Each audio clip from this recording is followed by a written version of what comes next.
ఇటు వరంగల్లో చూసుకుంటే వానాకాలం సీజన్ ఇప్పుడే మొదలైంది. అప్పుడే నకిలీ విత్తనాల కలకలం రైతులను భయభ్రాంతులకు గురిచేస్తుంది. ఒరిజినల్ లేబుల్స్, బార్ కోడ్లతో దళారులు ఈ మోసానికి తెగబడుతున్నారు. మరి ఈ నకిలీ విత్తనాల నియంత్రణకు వ్యవసాయ శాఖ అధికారులు క్షేత్రస్థాయిలో ఇలాంటి చర్యలు తీసుకుంటున్నారు. టాస్క్ ఫోర్స్ తనిఖీలు ఏ మేరకు జరుగుతున్నాయి అనే దానిపై మరిన్ని అప్డేట్స్ మా ప్రతినిధి శ్రీనివాస్ ఫోన్ ద్వారా అందిస్తారు. చెప్పండి శ్రీనివాస్. Good morning Kavya. ఏదైతే తెలంగాణలో నకిలీ విత్తనాల సమస్య ప్రతి ఖరీఫ్ సీజన్ కైతే ముందు ఎక్కువగా బయటపడుతున్న పరిస్థితి నెలకొంది. 2026 ఖరీఫ్ సీజన్ కు సంబంధించి రాష్ట్ర వ్యాప్తంగా నకిలీ విత్తనాలపై ప్రత్యేక తనిఖీలు కొనసాగుతున్న పరిస్థితి అయితే కనబడుతుంది. అయితే ఇప్పటి వరకు రాష్ట్రం మొత్తం ఎన్ని కేసులు నమోదయ్యాయని పూర్తి అధికారిక సమగ్ర సంకేతంగా అందుబాటులోకి రాలేని పరిస్థితి అయితే ఉంది.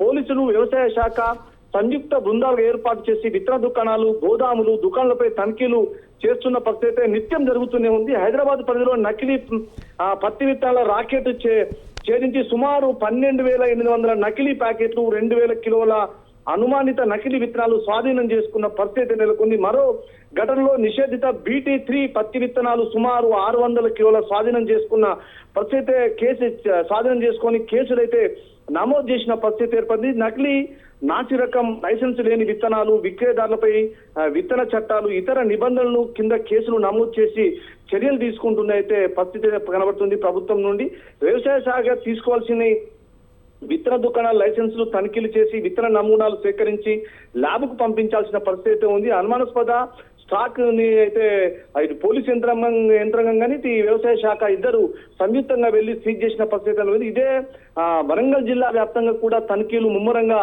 నిర్వహించడం జరిగింది. కానీ ఈసారి తక్కువగా నకిలీ విత్తనాల సంఖ్య బెడద తగ్గిందని చెప్పుకోవచ్చు.